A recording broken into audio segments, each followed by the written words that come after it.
Hey guys, it's Jorge coming to you with a quick deck profile for the deck I played with yesterday at Locals. I went undefeated with it. Round 1 I played Constellars, round 2 I played Firefist, round 3 I played the Mirror Match, and round 4 I played Mecha Phantom Beast, Dragon, Plant, Exceed Spam thing. I went undefeated with it. I think I want to say go as far as I only lost one game, and it was due to return from the different dimension. Like, he just returned for a huge field of dragons and then made a big eye after making a Drago sack, so I didn't have any more turtles and graves to stop the big eye. But I played 3 Yamato. You need Yamato to get the deck rolling. It doesn't really do anything without him.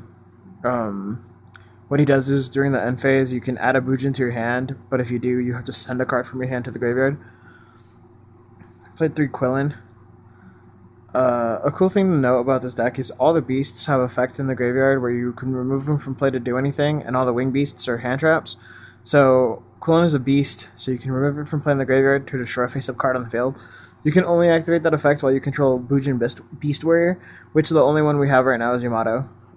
There's one more, it's called, technically Yamato and Susanoo, but there's one more called Mikazuchi, and another Exceed whose name I don't know, but they're not out yet. Then I played 3 Turtle. What it does is, if any Bujin would be targeted by a card effect, you can remove Turtle from play to negate that effect. It doesn't negate and destroy, it just negates. Keep that in mind. Then I played 3 Crane.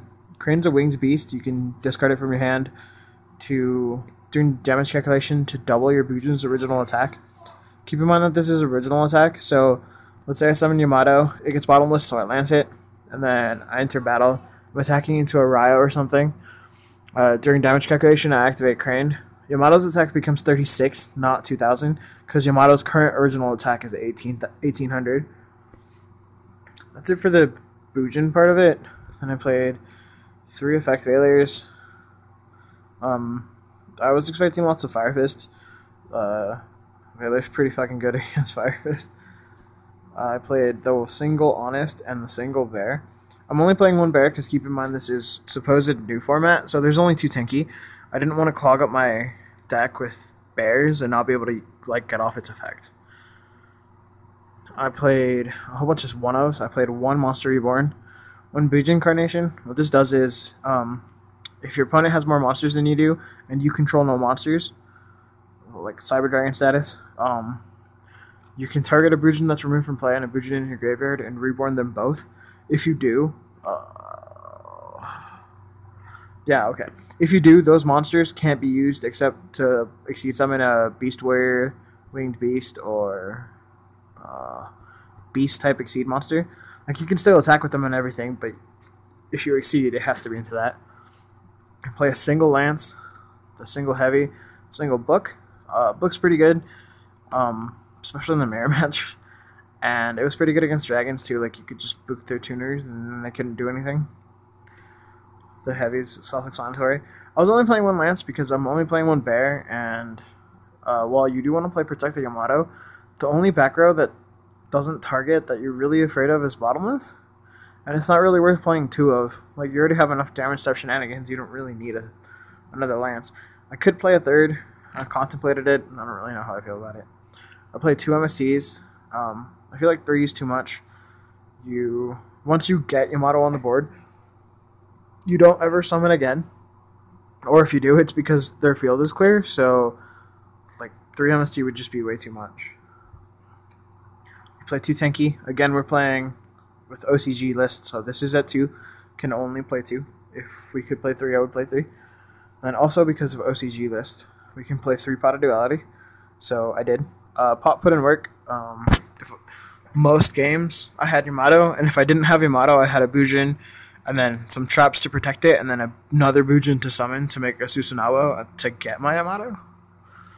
Then I guess this is where like the decks differ. I don't play Back Garden, and I just play a butt ton of traps. I play 3 Compulses, 2 Bottomlesses, and then 2 Call of the Haunted. These put in so much work. Like, people would warning my Yamato, and I would just call it back, or even like summon Yamato, send whatever to the graveyard, and then end phase of their turn, call back whatever I sent to the graveyard, because they were afraid to kill my Yamato, because I had a Crane in hand. And then I play a whole bunch of one-ofs and traps. I play the one warning, the one judgment. And then I only play one Mirror Force, even though it's at 3. The reason I'm only playing one is because you only need one to put that fear into your opponent that you're playing it. You could play more, but like then you'd run the risk of attacking into a Starlight Red, which is why I play the red. It's pretty good. At some point, I had played Bujin Carnation. My opponent played Bottomless. I had a whatchamajigga set, a Starlight Road set, so that was good face. Then I played side deck 3 Maxis. I wasn't really sure what I was going to see in the tournament, and if your opponent's outspeeding you, you lose pretty much because Yamato can only deal with 1 attack at a time, kind of. I played 2 Ryos because he's just a universally good card. It stops your opponent from exceeding and searching. I didn't actually play this. This was a 3rd Vanity's Emptiness. You'll about to see that I play 2, but it's pretty good. It's kind of like a Ryo, or not a Ryo, a Raiko. You flip it, destroy a monster on the field, and then it inflicts 500 to your opponent. It's pretty good in time. It's kind of like a placeholder until I get a 3rd Emptiness of my own. I played a 2nd Lance on the side. I figured my opponent was going to side in more hate against me, so I wanted the Lance then. Then I played 2 Shrinks, because the way Shrink reads, it halves your opponent's monster's original attack and sets it to that half. So let's say you shrink a Yamato, it drops down to 900, and now Yamato's original attack is 900. So if they try to crane you, Yamato will go to 1800, because crane doubles Yamato's current original attack, which is 900. So you end up winning if you have your own crane to play, or even a lance to play, because if you shrink in battle step, your opponent's monster drops down to 900, and then you lance it, it drops down to 100, because shrink leaves a lingering effect on the monster. I played 1 breakthrough skill. Realistically, the 2 shrinks in the breakthrough skill are supposed to be Fiendish Chains, but I didn't get any before the tournament. I played 2 Deep Prisons. At the start of format, since there isn't just a defined meta, I was just deciding generic stuff and hoping it would work. It did. And then I played 3 Emptinesses. Keep in mind I wasn't playing the Fencing Fire Ferret. And a 2nd Mirror Force. I figured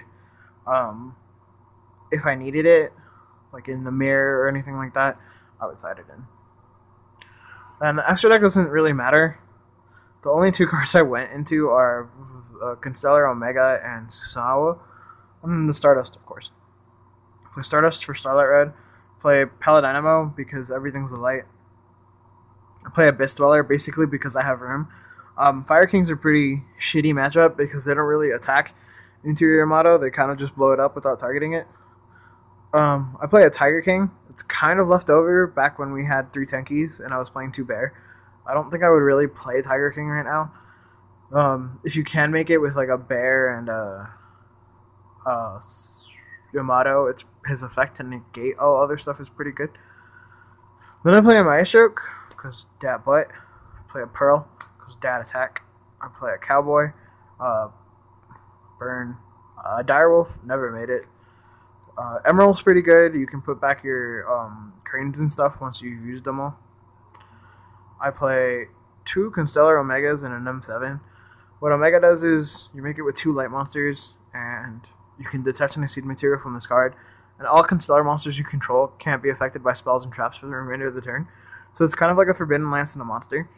I would use it when I would summon 2 monsters. My opponent wouldn't do anything because they'd want a Bottomless or whatever my Susanoo will. But instead I'd just make an Omega and start beating face with the Omega. And I play the M7 because once your Omega dies, or once you've baited out enough shit with your Omega, you can make M7 over Omega and get a card back on the following turn. And it's huge. 27 is nothing to scoff at. Then I play 2 Susanoo's. His effect is, regardless of if he has Exceed materials or not, he can attack every monster in your opponent's side of the field.